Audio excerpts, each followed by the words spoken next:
Dozens of Palestinians killed, hospitals overwhelmed, and water and food supplies are now running out.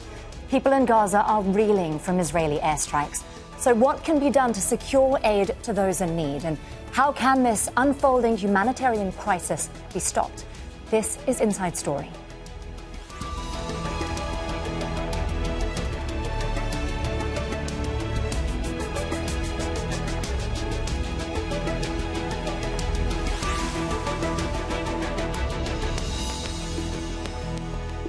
Hello there and welcome to the programme. I'm Nastasya Tay. Now, it's a region that's been besieged for decades and where living conditions were already dire. And now, after more than a week of Israeli bombardment, Gaza is on the brink of a deepening humanitarian crisis. More than 212 Palestinians have been killed. That includes at least 61 children. Hospitals are overwhelmed and running low on medical supplies. UN schools are full of thousands of people who fled for their lives with little to survive on. Clinics, including one run by Doctors Without Borders, have been damaged. Water, power and food are all in short supply. Agencies say existing aid will only last for a few days and they're appealing for help. But reaching people in need has been a struggle for those on the ground. Now, one Israeli air raid hit the Qatar Red Crescent Society office in Gaza. Well, children who've survived these attacks have often lost a parent or a relative. Katia Lopez-Horoyan reports on the growing emotional and physical toll that they face. For 7 hours, 6-year-old Susie was trapped under piles of rubble. Her home was hit by an Israeli airstrike in Gaza. Her mother and 4 siblings died. In hospital, she reunites with her father. They hold hands, facing a new life without their family. I was filled with all the anger of the universe. But when I heard that one of my daughters was alive, I said thank God, because this girl might capture some, even a little, of my other daughter's smile. There's not much room for innocence in Gaza. Playtime with their new Eid toys is cut short for these sisters when the sounds of fighting come too close for comfort. Their father, Ahmad Mansi, made YouTube videos that were widely shared on social media to distract his kids from the violence. But days after this recording, he died in an airstrike.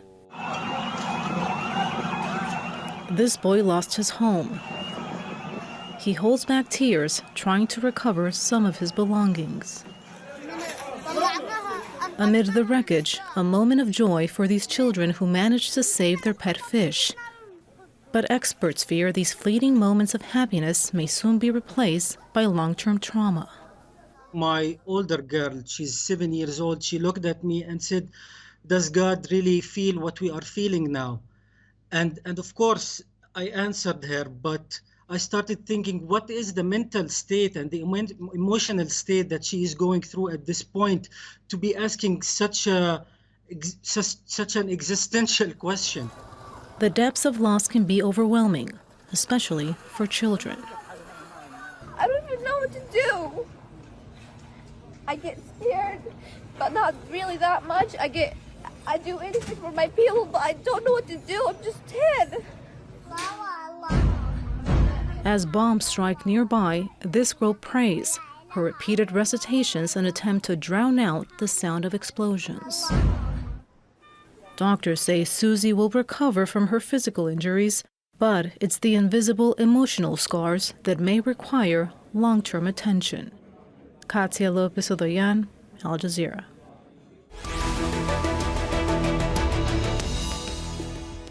Now, before we go to our guests, let's get the view from the ground there today. We can now speak to Raja Abu Jasser in Gaza. She's a teacher and also the mother of 5 children. Raja, thank you so much for being with us today during what's a very difficult time, I understand.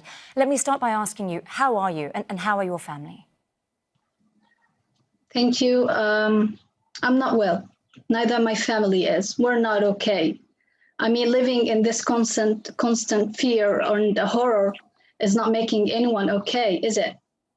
I mean, imagine yourself being terrified all the time of being bombed or killed or losing any of your beloved. This is not really something that anyone would love to experience.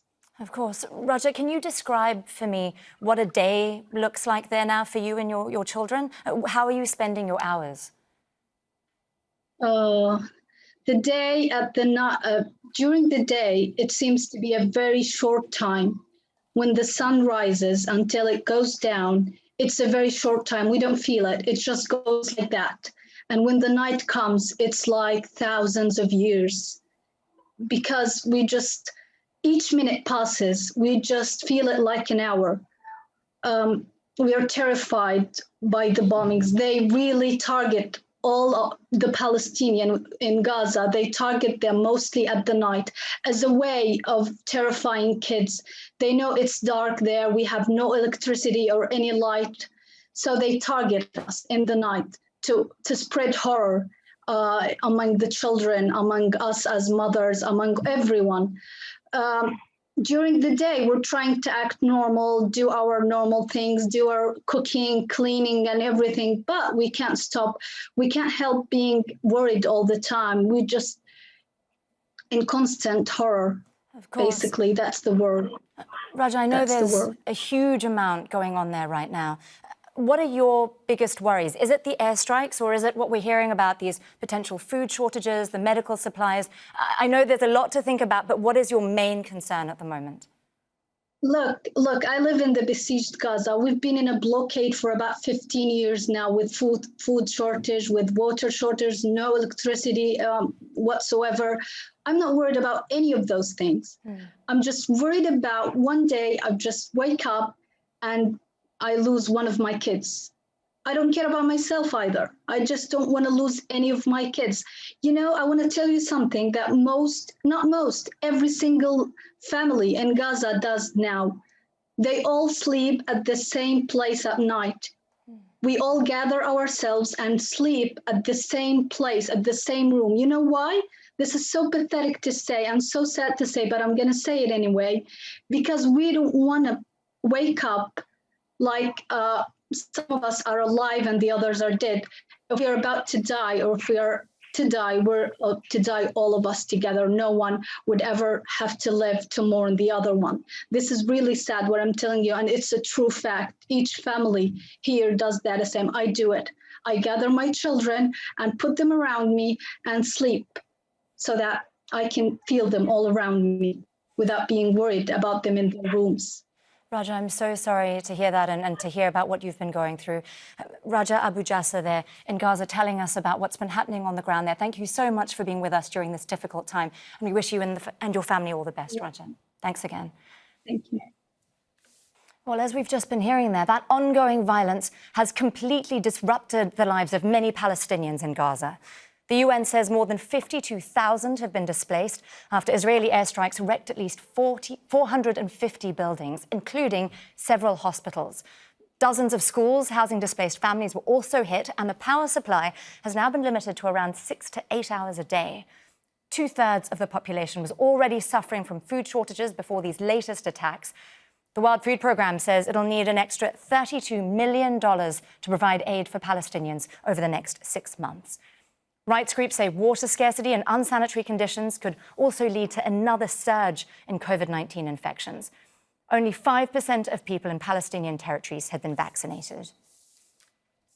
Well, let's now bring in our guests. In Gaza, we have Matthias Schmale. He is the Director of Gaza Operations for the UN's Palestine Refugees Relief Agency, UNRWA. In occupied East Jerusalem, Juan Paris is a psychiatrist with Doctors Without Borders. And in Doha, Ibrahim Freihat is an associate professor in conflict resolution at the Doha Institute for Graduate Studies. Thanks all and welcome to the programme. Now, I want to start with you, Juan, because I've been seeing these photographs of what's happened to one of your clinics in Gaza. Thankfully, though, with no casualties, I understand. We've also heard that Qatar's Red Crescent offices in Gaza were bombed. They're saying they were actually targeted. 2 doctors were killed, I believe, in the last round of deaths over the last day or so. Can I ask you, do you and your colleagues feel like you're being targeted there? Thanks for having me, first of all. We cannot say that we were directly targeted in this bombing, but we can very directly say that all our clinics, and this includes residences, offices, clinics, are under the knowledge of the Israeli Defense Forces. So they know the coordinates, they know the exact locations. So even if they are not targeting us, they know very well that they could damage or hurt anybody within our clinics with any bombings that occur near or at them. The clinic that you make reference to has been rendered initially not functional. And in a normal day in which it would have been operational, it would have hurt people in the waiting room and the people working within the sterilization room that were badly affected, not to say the people around it. And in that same bombing in which we were not attacked, but 2 doctors died. Well, Matthias, then just turning to you, your agency looks after, I believe, more than 5.5 million Palestinians. How are your facilities and operations holding up there? We are under severe pressure, like the population here. You know, we are now in the 8th or 9th day of war. To me, it feels like a full-scale war. And we have had our installations affected. So early this morning at 6 o'clock, I'm talking to you from our office, where I'm also currently sleeping with my international colleagues. We had a massive explosion, strike and explosion, just across the road, 15 meters away. And that further damaged the perimeter wall. If you walk through our compound here, you will see lots of debris lying around. I went into one office where there was a big stone underneath a desk, which came flying through the roof. If the colleague who occupies that desk would have been there, she would have for sure been killed. And from this morning's strike, quite close to it is a school where some of the 50,000 plus people that are seeking a safe haven with us are housed. And some of its solar panels were hit. So, you know, it is in installation terms hitting us directly. Of course, the bigger drama is the life of people. We've had more than 50 children killed since this started, and 18 of them at least were children at our 278 schools. So it hits home very directly. A senior colleague of mine had her sister and the daughter of this sister killed in an airstrike. You know, there are many, many dramatic stories to be told behind this. I have gotten messages like we heard from Raja of people feeling just absolutely terrified, sleeping together so that they can die together if that needs to happen. So this is a state of war. This has to stop. We have to have a ceasefire. The price for the civilian population is unacceptably high. Just hearing there from Matthias about the children, I do want to ask you, Ibrahim, we saw a very powerful piece from one of our reporters at the beginning of the show talking about how this has really impacted the children, that are the most vulnerable here. Schools and shelters have also, as Matthias was saying, been reduced to rubble. Ibrahim, how do you think this shapes a generation and their politics? Well, this is a really important question because, I mean, this is not starting today. This has all started back in 2007 when Israel imposed a very strict blockade on the Gaza Strip. So what we're seeing today is, in fact, a continuation of the policy that started over 15 years ago. And this, to answer your question, is raising a generation for 15 years, students that are not in touch with the rest of the world. There are people that hardly leave the Gaza Strip. The Rafah crossing is closed most of the time. So their entire life has been shaped by this environmental conflict. That what we're seeing, this is not also the first war we're seeing. There was another war in 2014. There was another one in 2009. In addition, of course, to all the other incidents here and there of the assassinations and killing, and no leaving Gaza Strip and being part of this reality. So this is definitely this is extremely concerning of what we're seeing, a generation being raised, an entire generation in such an environment, which shapes their thinking and their views of the world and their views of, you know, how the world is responding to their disaster, to their crisis at the moment. Ibrahim, you were mentioning there the Rafah crossing and the blockade. Now, I want to take a look at a map of Gaza. It only shares land borders with Egypt and Israel, and crossings there are limited. There are only 3, as you can see. Now, Israel controls 2 of them, and Palestinians who want to pass through must have permits, but they're very difficult to get. Now, the Egyptian government has recently reopened the Rafah border crossing at the bottom of your screen. That's the main exit point for most people who are living in Gaza. And it's been using it to send ambulances and medicine and food supplies to the Palestinians. Now, fuel and goods pass usually through the Karam Abu Salam border crossing. On Tuesday, Israel said it would open that crossing to aid. That's only for goods, though. And as of Tuesday, it hasn't yet opened the Erez crossing. That would be for people and humanitarian staff. It's now been more than a week since it closed that border. Now, the UN was very vocal in calling for these crossings to be opened and has also criticised just how long it's taken, saying that this was very different from how it was handled back during the 2014 Gaza war. So, Matthias, I'll ask you to respond to that. How is it different?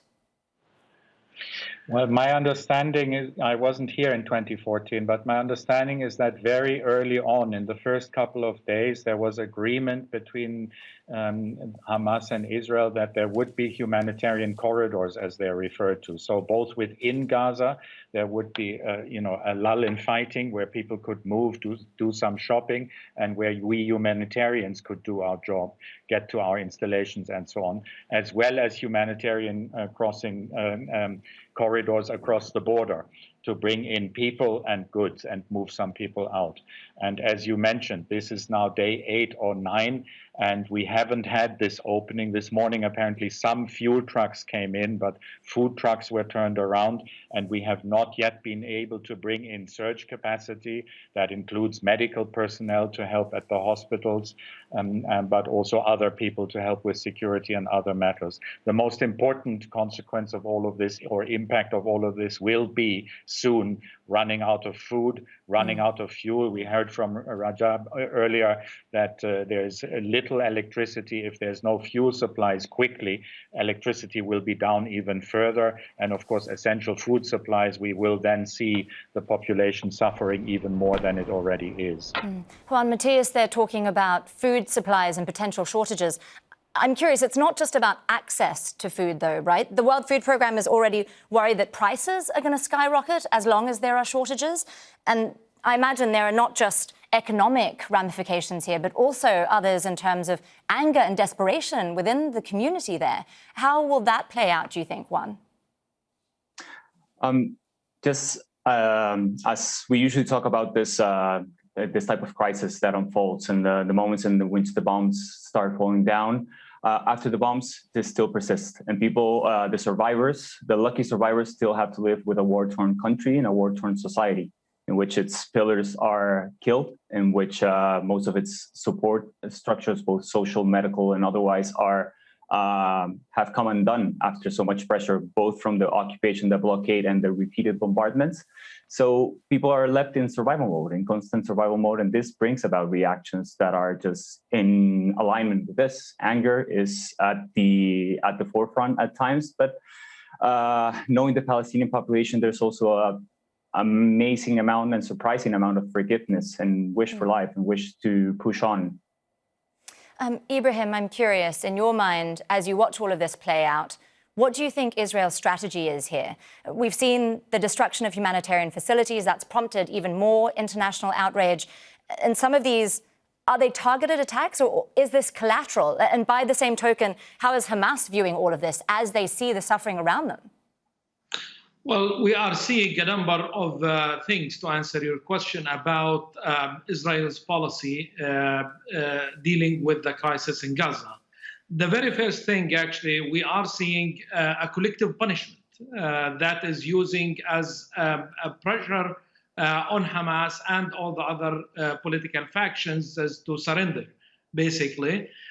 We have seen the collective punishment that targeted this collective punishment of places like the towers that has been bombing, including one of the towers that's housing media outlets like Al Jazeera and the Associated Press, which is totally, no one understands why Israel would target something like that, knowing that there are no military targets in these places, and also the international media has spoken out about this, but Israel is not listening. The other thing is that all the families that are being displaced in these places that have no shelter, no place to go to, and again as a pressuring tool in order to punish the entire Gaza Strip and the factions, Hamas and the other political factions there. We are also seeing targeted of military, Hamas military targets, political military leaders also that they are targeting as they hit in a number of places, and they were able to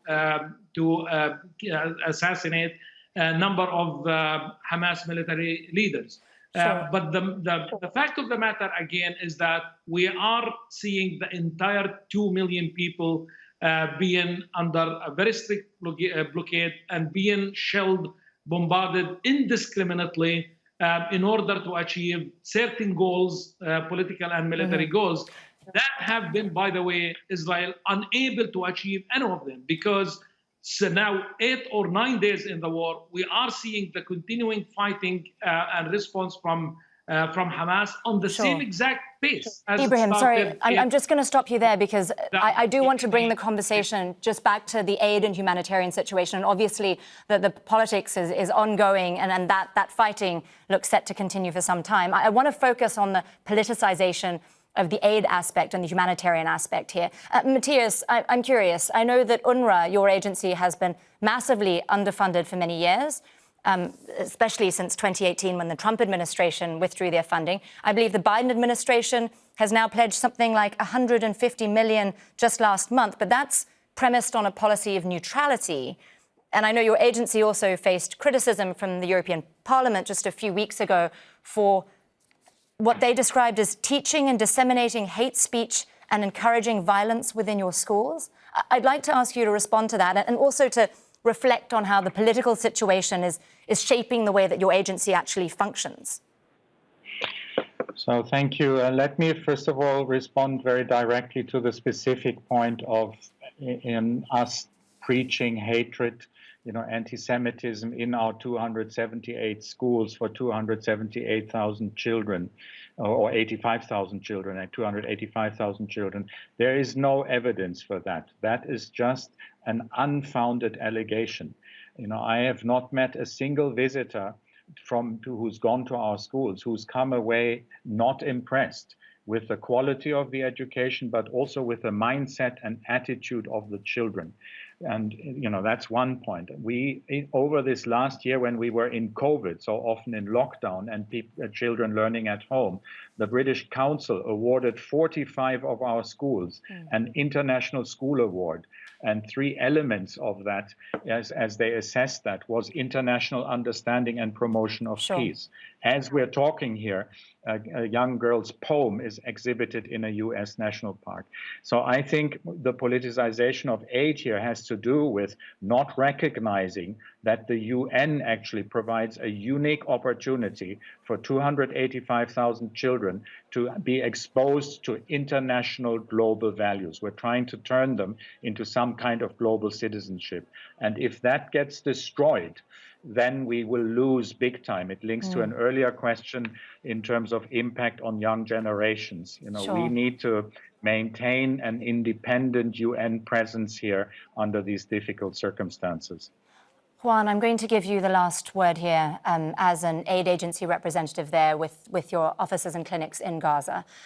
We know that things are really tough in hospitals. We know that there's blood that's thin on the ground, fuel is thin on the ground, hospital supplies thin on the ground. As an organization that is working with people in Gaza right now, what is your message to Israel and your message to Hamas? To stop the bombardment as soon as possible, to find a way, and not only for peace overall, but to allow help to come in. We've been the whole day expecting and on standby to come into Gaza to provide reinforcements, where we're coming in with surgeons, with nurses, with equipment, with material. We need to get this to the people as soon as possible. We need to be able to assure that people can access our clinics and those clinics of the regional health services. We need to be able to persist on our usual tasks. We need to be able to provide people access to surgeries, to blood transfusions, to usual services, to usual health care, to some mental health support, to just overall care by their own society and by the organizations that we've been pushing all this time to stand side by side with the Palestinian population.